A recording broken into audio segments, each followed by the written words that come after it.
This is, we're back here with the Sands of War, Tactical Combat in the Middle East, 1941 to 1991. Scenario we're beginning now is titled Ambush at Mitla Pass, October 30th, 1956. We have a Israeli force that is spread across the long rectangular map. We have a force of half-tracked infantry here. We have a small leader with an AMX-13 tank and elite infantry unit here, right between massed Egyptian forces. And then over here we have Israeli mortar and recon units. So, really where to begin? First things first, everything's going to be, well, I'm going to progress with questions here. First question is, we know from the sequence of play that the attacker's player turn goes first.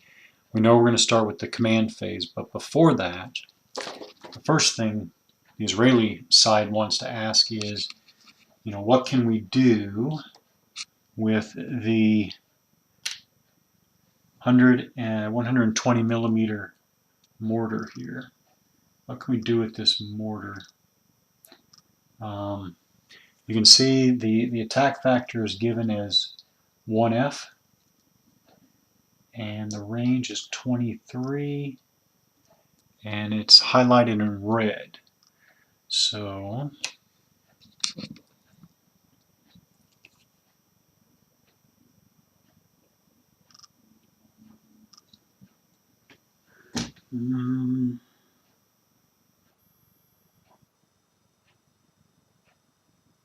okay, so what do we make of all that first? So the attack factors, attack factor and range boxed in red is artillery. The move factor boxed in yellow, fire on the move restriction. So the movement allowance is 1, movement class is M. M is for manhandled. It's a manhandled movement class there. We don't want to move it though, we want to fire it. So range 23, just eyeballing it, I think we have some Egyptian units in range. So artillery, right? So we go to, let's take a look at the artillery rules section.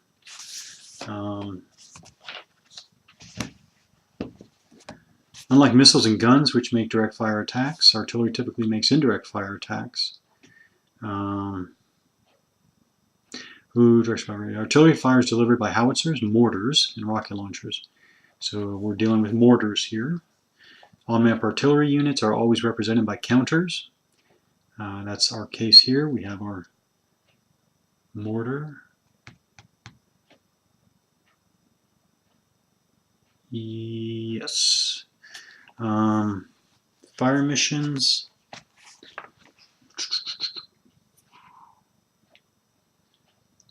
Okay. So fire mission, artillery fire against a target is called a fire mission. Fire missions are conducted during the final fire phase of a player's turn. Each artillery unit available may shoot 1 fire mission per turn. Each mission must be targeted at a specific hex and will attack all units in that hex. If artillery fire is available in a scenario, the scenario will identify the number and types of artillery units available to each side. So from the scenario setup, we know that the 120 millimeter mortar here has 12 HE salvos. Targeting. To conduct a fire mission, the firing player places an artillery marker to indicate the specific target hex he wants the fire to hit. On-map artillery must be within range of the target. 1 target hex may be indicated for each unit firing. If more than 1 salvo is fired, the marker is left in the hex throughout the next turn. Okay, forward observers. We don't have any forward observers in this scenario. All command units can be FOs. The FO must be able to trace a line of sight from it to the fire mission target hex. Line of sight is identical in all respects to line of fire, except the friendly units do not block it. On-map artillery can only be directed by an FO from its own battalion or by command units of its brigade. All right, so we just need to remember that. Let's go to if there's a separate section for mortars, multiple rocket launchers, direct fire. Some artillery units have a direct fire value listed outside. Okay, the red box, that's not this case. So mortars.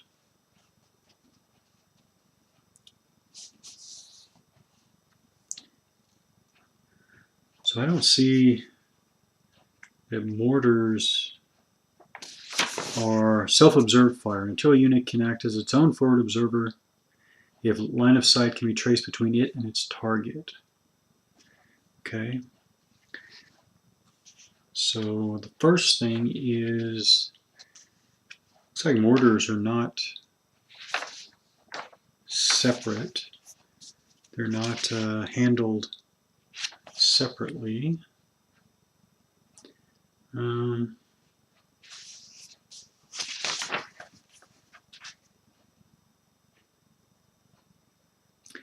it looks like I don't have to plot them in Sands of War. I don't have to plot them before or at the start of the turn.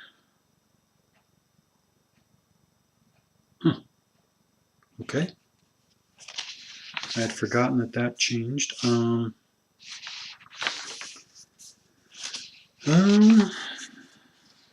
Advanced munitions, general support artillery. I don't think I have that. Okay. I was checking to see if I had to plot the fire mission before the start of the turn, but it looks like in Sands of War I don't. So, okay, well, let's just go to the command phase then. So this is the Israeli or the attacker command phase. Let's go to the well, actually, there isn't much to the sequence of play. Command, first fire, movement, and final fire. Well, that's it. So command phase, player determines which of his units are in command control. Okay, so for purposes of command and control and morale, it's important to note the organization of the player's forces. I already did that. Using unit IDs, I know which units belong to which formation. The one thing I was going to look, though, is that who is subordinate to whom? Headquarters Group, 2nd Parachute Battalion. Okay, never mind. I think these are 3 distinct units for command and control purposes, so each group or force has its own leader. For example, the unit in the center there has a commander. As a matter of fact, I'm just going to set aside a command marker per leader so that I remember to not miss a commander.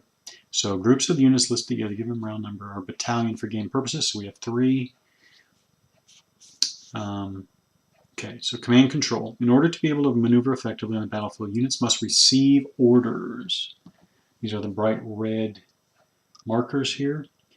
And this is called command control. In Sands of War, command control is represented by placement of order markers that represent orders issued to units. At the beginning of each player turn during the command phase, the acting player issues orders by choosing and placing order markers.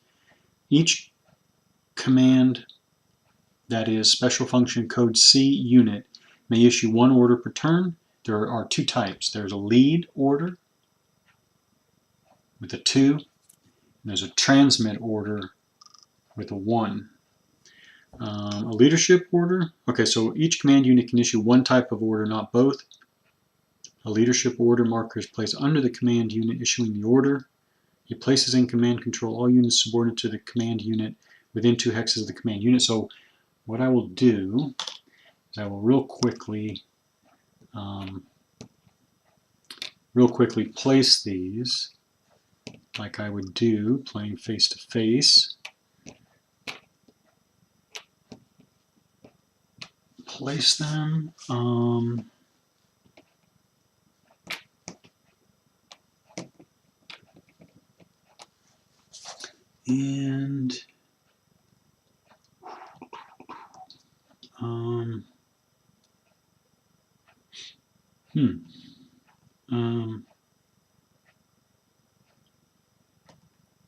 Okay, so in this case, each leader issued itself a lead order.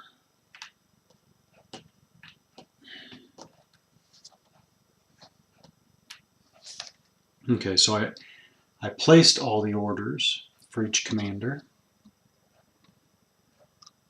Like this commander has his order there. Order benefits, special abilities, restrictions, self-ordering units, recon, which we do have in this scenario, and FO, which we don't have in this scenario, are self-ordering. They never suffer the effects of being out of command control. They do not issue orders to other units, but any vehicles in which they are mounted are also in command control. Okay. Okay, so, well, actually, those are we issued our orders, so now we go to the first fire phase. Player selects which of his units can and should fire and uses them to attack enemy units. Now, all of the Egyptian units are concealed. So, there are no targets for the Israelis to shoot at. So I think we go right to the movement phase. Now, there are command and control loss penalties. Movement allowance is halved for those units that are out of command control. So we'll deal with the recon unit first.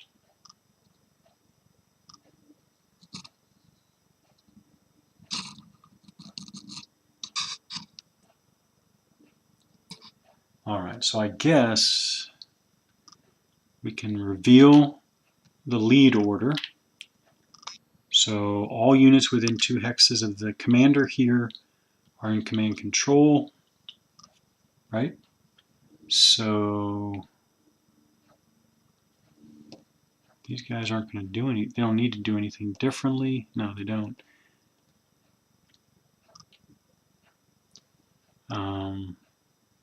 But I am going to set aside a firing position marker for them, though, because they're not going to move this turn.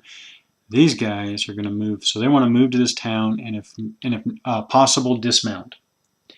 So it is a commander unit and an elite infantry loaded on a medium truck. I guess I'll go over capacity real quick. So real quick, the medium truck has the the 2 in the white circle, which is its carrying capacity, and the elite infantry has a 1 in a black circle. That's basically how much load capacity this unit takes up when loaded, and the commander has a half.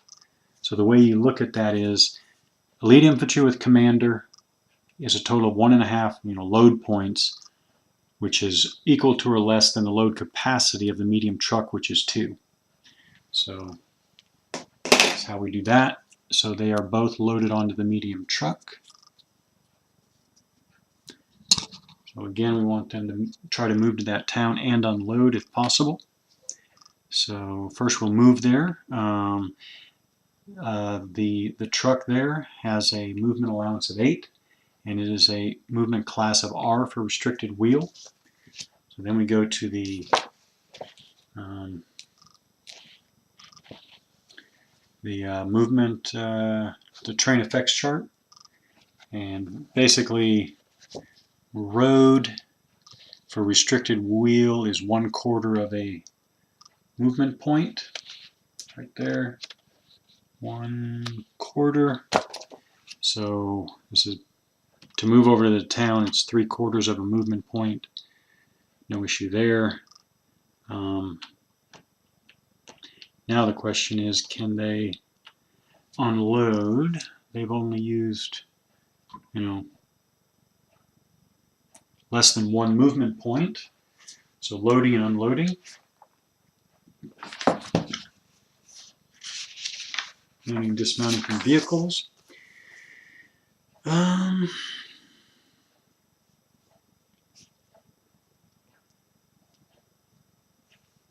order to mount a vehicle, and mounting or dismounting costs the non-vehicle unit its full movement for the turn. Makes sense. It costs the vehicle half of its movement points. Okay. Non-vehicle units dismounting the same hex as the vehicle carrying them. So basically it's going to cost half of his 8 movement point allowance. So 4, he definitely has that much left. So they dismount in the town here. And there. We'll figure out if I need to do this or not, but I will mark them as having moved. Here, they need to move if they can. Well, what do they do? What do they do?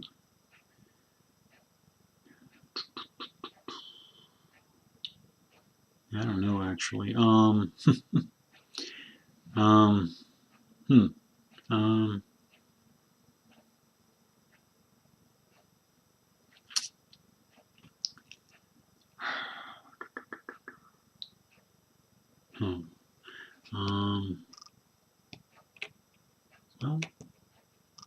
the tank could try to just move forward. Or maybe the tank should stay put because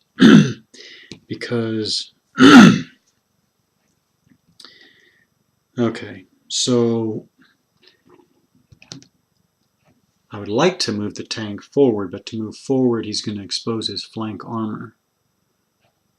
If he turns to one side and tries to get to basically the wall of this defile, if he tries to go this way, or if he tries to go down this way, he's going to expose his flank armor to the opposite side. But then again, well, the Israelis can just assume that the Egyptians have set up fields of fire here to cover both of those moves. So let's see what the elite infantry can do.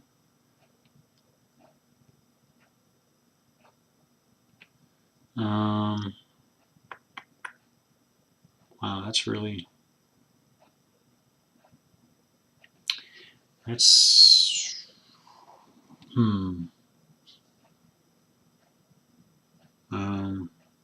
The tank could also turn and simply try to charge one of these first positions. All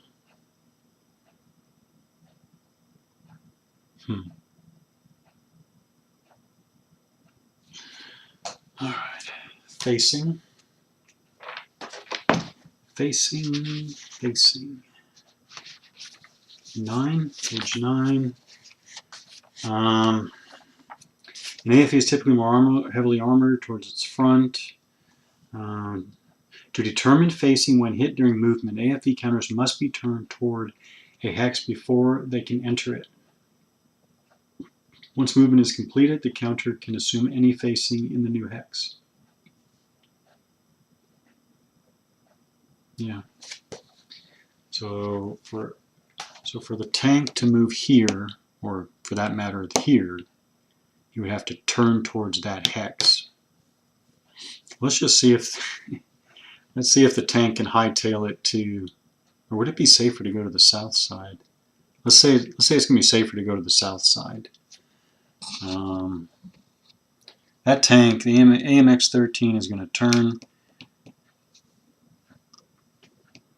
which is what I'm still wondering in Sands of War. Can he be fired at before he actually leaves the hex?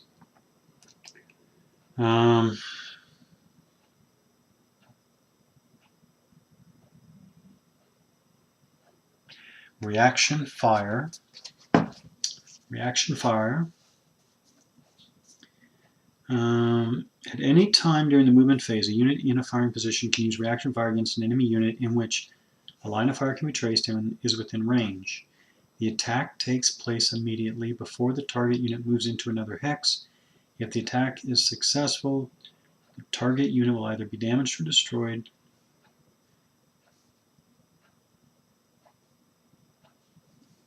Each unit in firing position may fire only once in reaction fire during the enemy movement phase. When units fire, so there is assault fire in Sands of War. I got to remember that.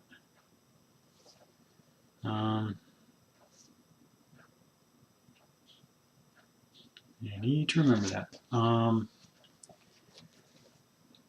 This is still...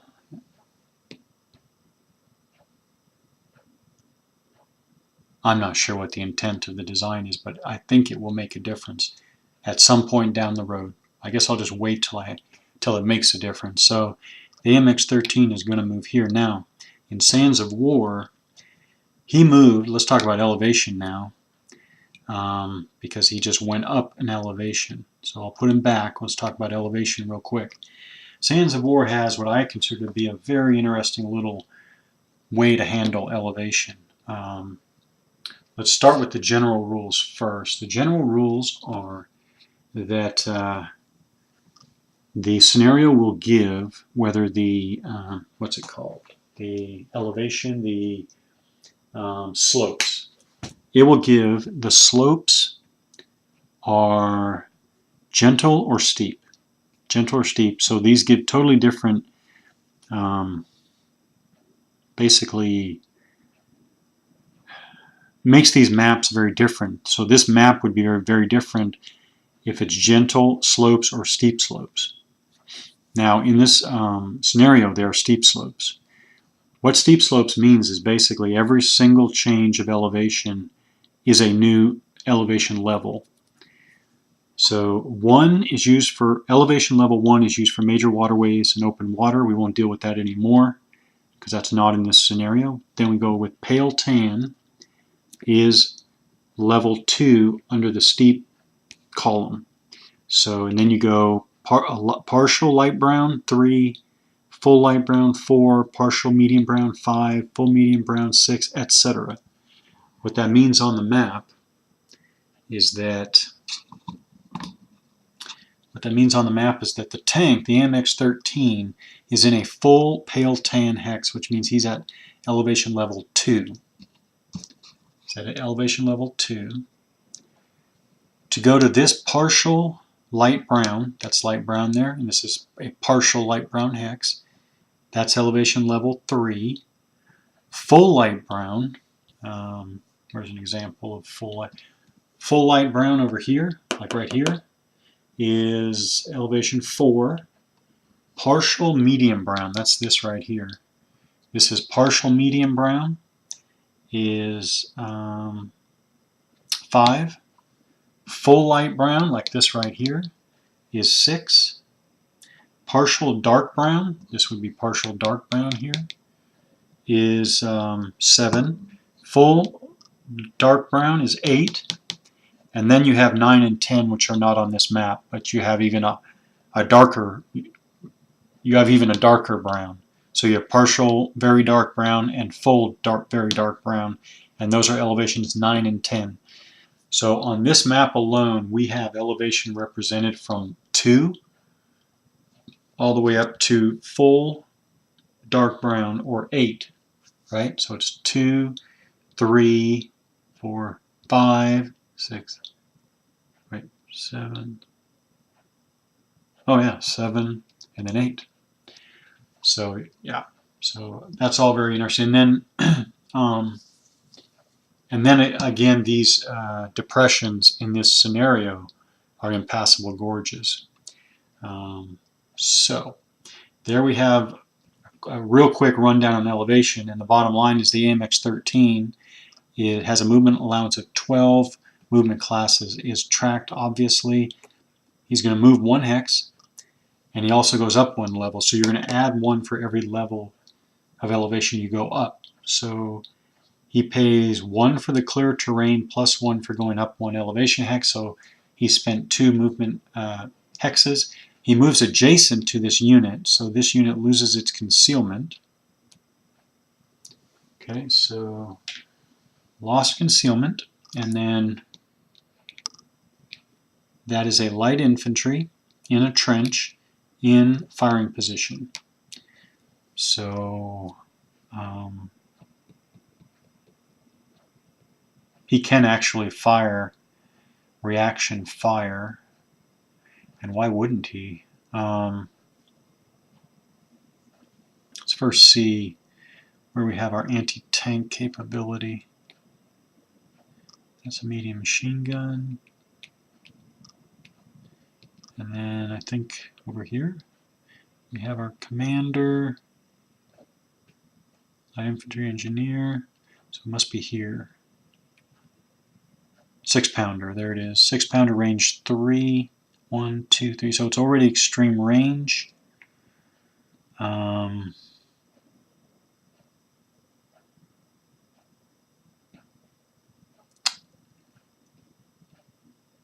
Let's say the 6-pounder is going to fire. So, which by the way, oh okay, it doesn't really matter because light truck is not an armed unit. Okay, so I really wish they had kept the half-inch counters from test of arms, but okay, the 6-pounder. Now let's take a closer look at the 6-pounder over here. That's the 6-pounder I'm looking at that I forgot to zero in on.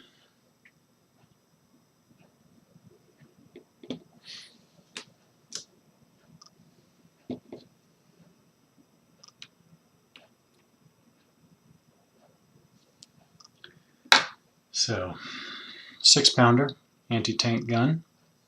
It has a gun attack factor of 4 with a code of A.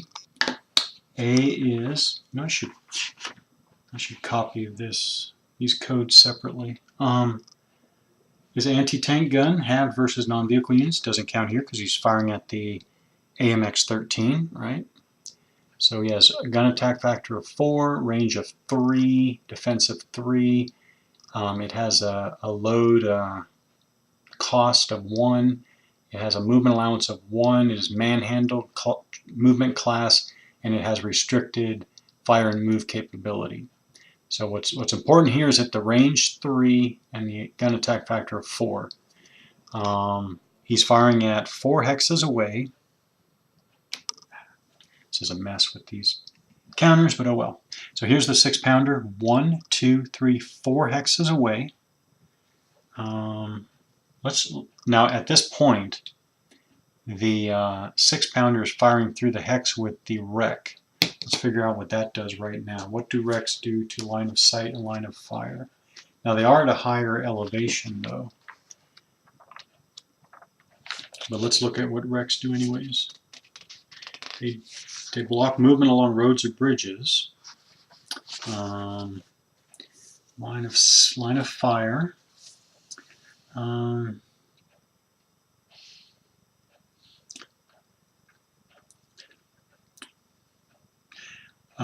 Certain obstructions are considered to add to the basic elevation: wood, sand dunes, swamp, rubble, burning wrecks, and dense low towns. So what? Oh, it's a burned out wreck. That might not do anything but block movement on the trail.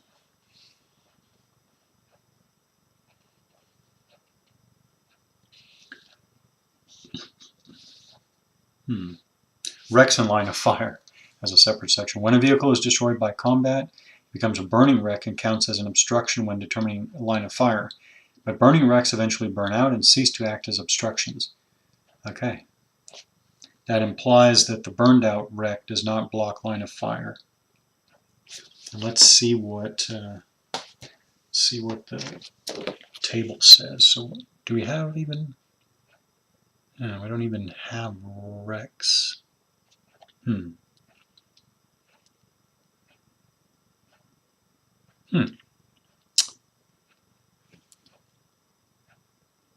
Surprised I didn't add wrecks. Okay. All right. Well, I'll assume that it does not block line of fire, so the 6-pounder is firing right through that.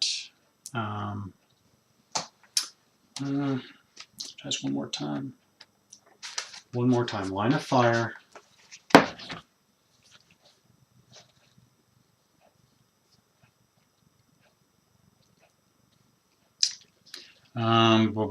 There we go.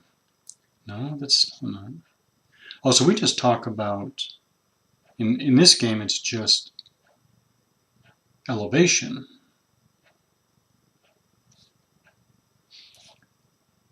Okay.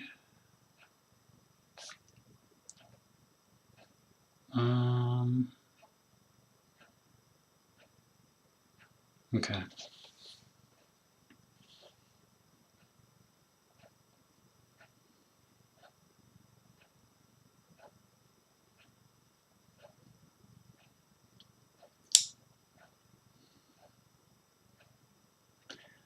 Okay, so it is the height of the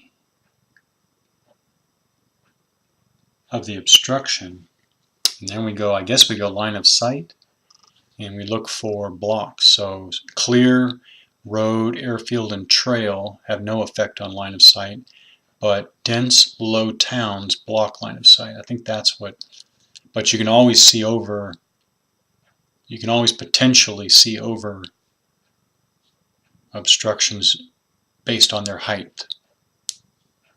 Okay.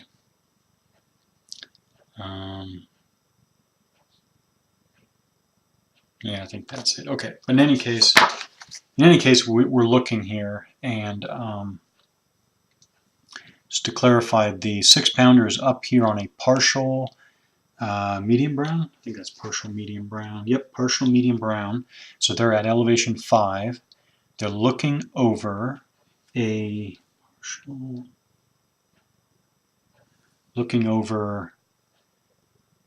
they're at elevation 5. They're looking over elevation 3, 2 with a wreck, or a non-burning wreck, 2 with enemy units, up to 3, elevation 3 with the target. So yeah, so this is extreme range.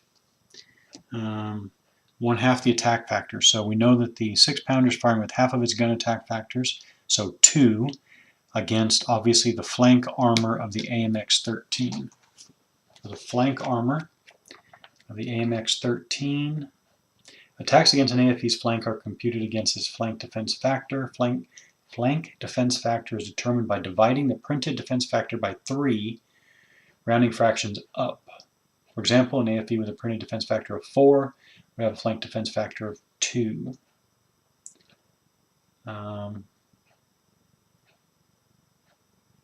Yep, there we go.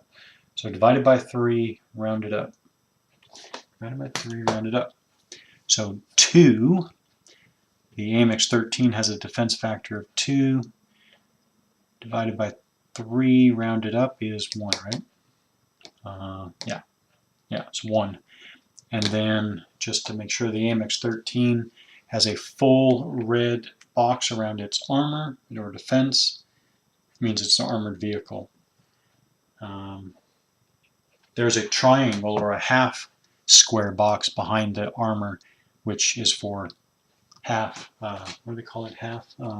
They call it open-topped armor. Okay, so it is 2 to 1. 2 for the range of the 6-pounder, against 1 for the flank armor of the AMX-13, 2 to 1. Did I? Yeah. And he rolls a 3. That is a destroyed. So, yep.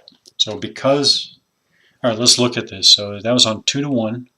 Column rolled a 3 for an X or destroyed. If that had been against the front armor, it would have been 1 to 1. Yeah, it would have been 1 to 1, which would only have been damaged.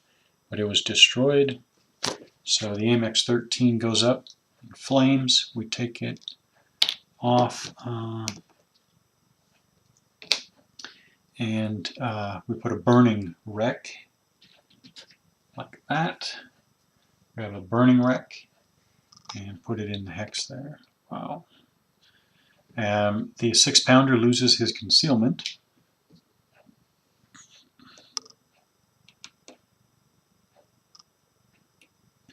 And the battle is on.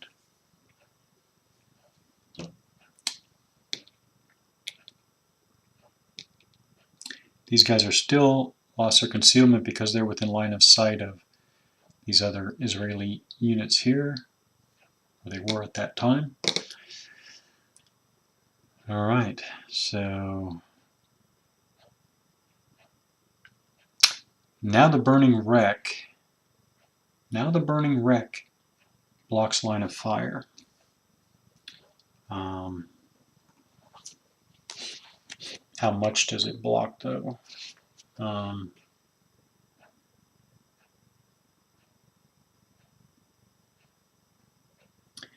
Yep, certain subjects should add to these. Woods, sand dunes, swamp rubble, burning wrecks, and dense low towns are considered to be one level higher than the elevation they occupy. Okay, so let's compute this. So now the commander, with his platoon of infantry, are going to try to move back. Their leg on a trail. Leg on trail is 1. Okay, so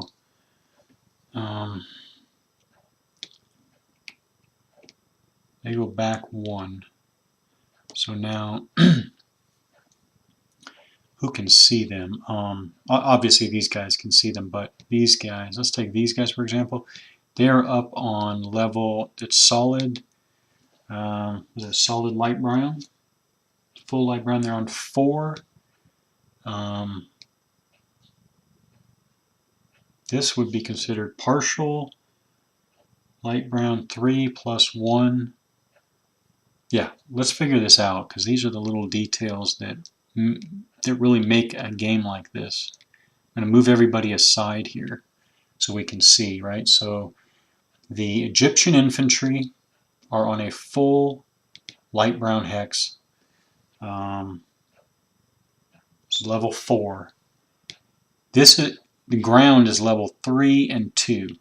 Normally, they would be able to see right down the hill at the Israelis. However, you add a burning wreck, you add 1 elevation level to the base level here. So the base level is 3 because it's partial light brown. Add 1 for the burning wreck is 4. So the elevation of this hex is actually considered to be the same as the elevation of the Egyptians. Now, we go to the rule for line of fire, and right here, where is it? If units are on different elevations, line of fire is blocked if it passes through any hex of elevation equal to the higher of the 2 units. And that's here. It goes through a hex of equal height, so it's blocked. It cannot see over the burning wreck now, basically. So actually these are all obscured. Now we do have these over here, but I need to adjust my lighting, but oh well. What's the range? 1, 2, so that's beyond range. So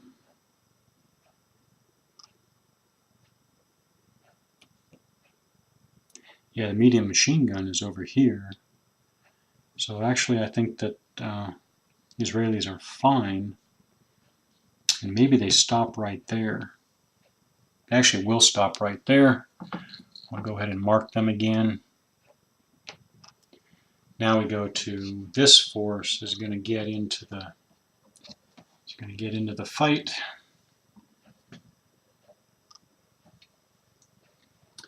All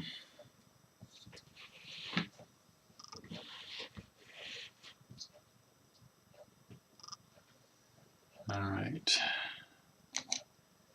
These guys are going to get into the fight. So we look at our order. We have a lead order. Everybody's subordinate to this commander within 2 hexes. That's everybody here. Is in normal full capability. They can't pass this gorge here, but they can try to come up here through this high ground and assault through the Egyptians there on the southern side of the pass. So that's what they're going to do. They want to stay together. So we'll do the first half track. These guys have movement allowance of 16 at track value. But actually they're going to go as slow. These are all half tracks here. They're going to go as slow as the wheeled jeep. So actually I'll move the commander in his wheeled jeep first. So wheeled on a trail, and it's 1, so there's no trail doesn't help the jeep. The jeep goes 1, 2, 3.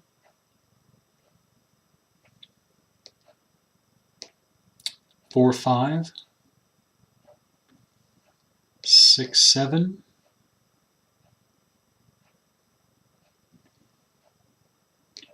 8, and yeah, they'll stand by there. All right, the rest of them. So now we go 1, 2, 3, 4, 5, 6, 7, 8.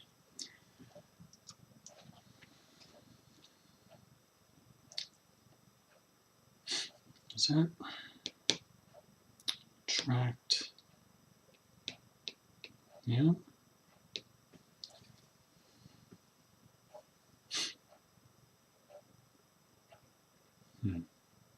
One, 2. All right, 1, 2, 3, 4, 5. Oops. Got that wrong already. 1, 2, 3, 4, 5, 6, 7, 8. 1, 2, 3, 4, 5, 6, 7, 8, 9.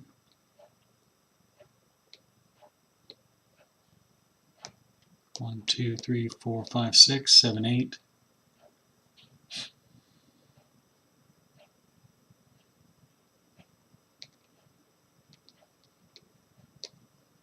9.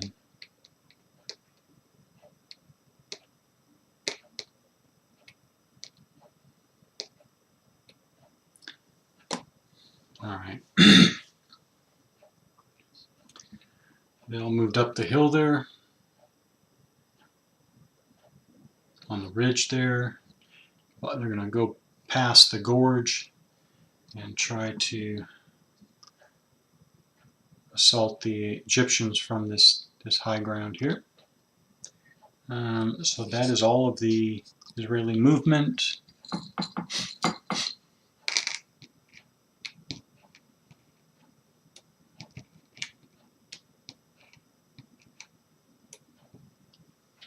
Then we would go to final fire phase.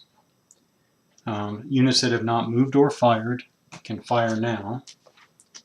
How's it worded? I think that's exactly how it's worded. Those of his units which have not yet fired or moved may use them to attack enemy units. So who hasn't? Oh, final fire is when we do the artillery fire. So this is when we fire our mortar here. So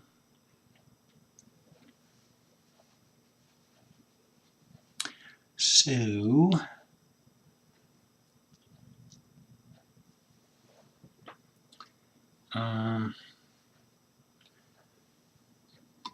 question is, they can see.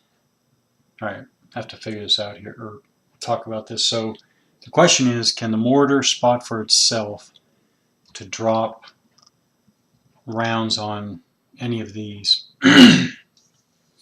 So he'll start with the center one. Can he see? It's 1, 2, 3, 4, 5, 6, 7, 8, 12, 13, 14, 15, 16, 17, 18. 18 hexes away. The advanced spotting rules are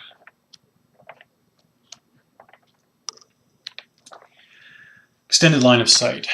Line of fire, and therefore line of sight, in the basic game is limited to 20 hexes, but observers at higher elevations can actually see farther than those at lower elevations.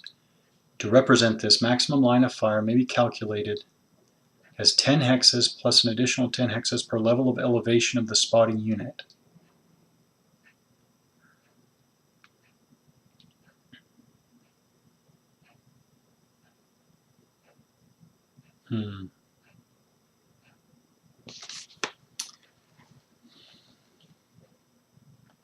Per level of elevation of the spotting unit.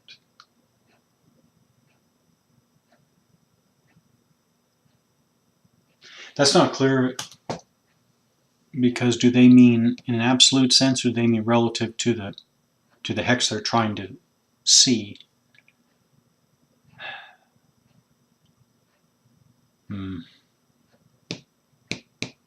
Well,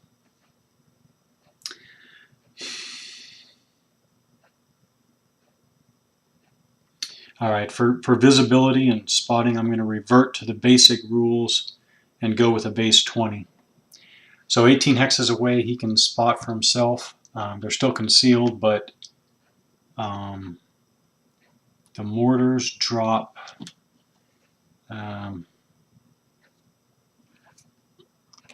rounds there. 1F. So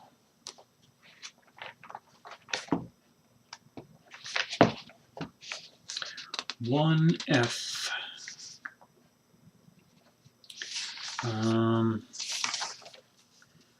Artillery, salvos.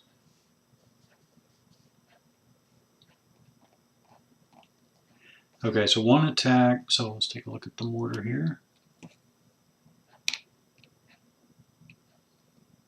Here's the mortar and the target right here. So the mortar has the attack factor portion has a 1F. The 1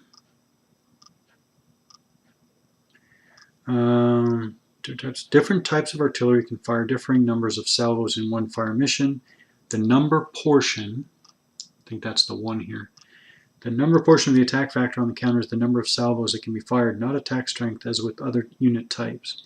After the first salvo is resolved, okay, this only has 1 salvo. So this medium mortar can only fire 1 salvo. And the F, I think, is the type, the field HE. Salvos are distinguished by type.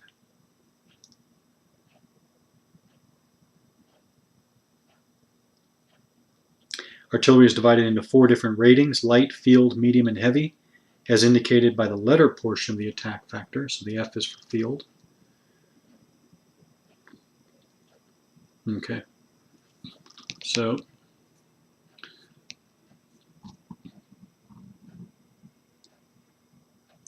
go ahead and compute this.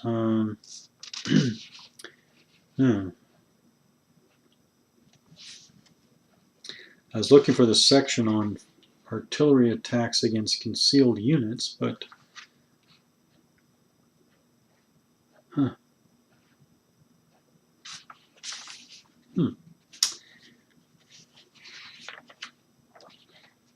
concealed.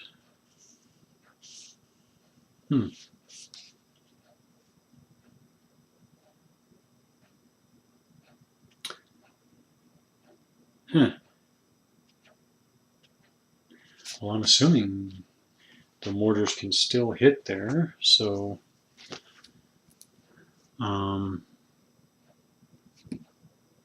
field HE. Okay, so let's take a look at the target here.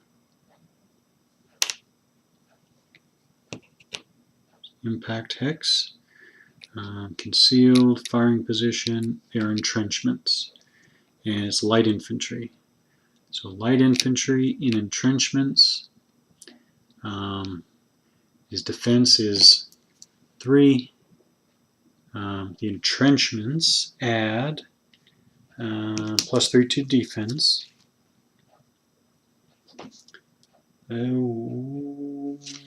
Okay. So we add 3 to defense, so his defense is 6. Wait a minute, why does that... Oh, that must be in direct fire. Yeah, that's in direct fire. Never mind. So it's not +3. We're looking for combat effects. Looking for combat effects here. HE, under entrenchment, it says -1. Right there. So I think that's a -1 column shift, because we're going to resolve it on the field HE column, which is same as the 1-to-1 column. Let's do that now. Israeli mortars. Oh, they rolled a 2. So 2 on the field HE is a pinned result. Now let's go to, that's not factoring in the entrenchment. So indirect fire column shifts. There we go. Attacks versus troops in woods, troops in town, troops in entrenchment. That says -2. Which one is it? -2, but the table says -1. All right. Entrenchment.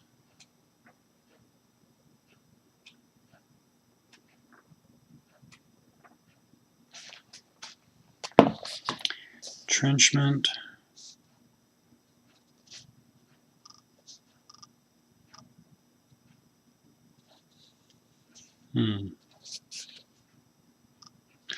Okay. I'm going to assume, and this is only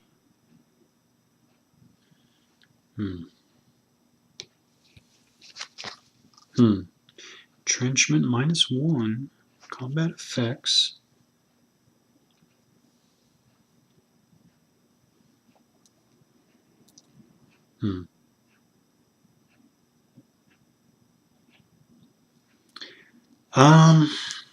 Wow, which one is it? I think it would be -2.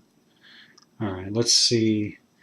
That would go to -3, which would still be pinned. I'm going field HE, -2 columns, die roll of 2 is still a pinned. So we flip the light infantry to show his pinned side right there. The marker doesn't stay here because there's always only 1 salvo for those mortars.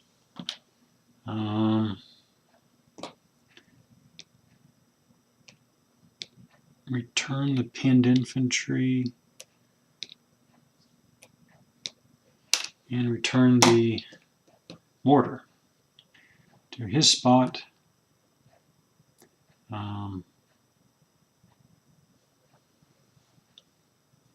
And there's no more final fire because all these guys moved. They all moved. All these guys. So now we go to, that's the end of the attacker's player turn. And so that was the attacker's player turn, or Israeli player turn, of game turn 1. Flip my turn marker to the Egyptian side right here to show that When I pick up again, I will begin the Egyptian player turn.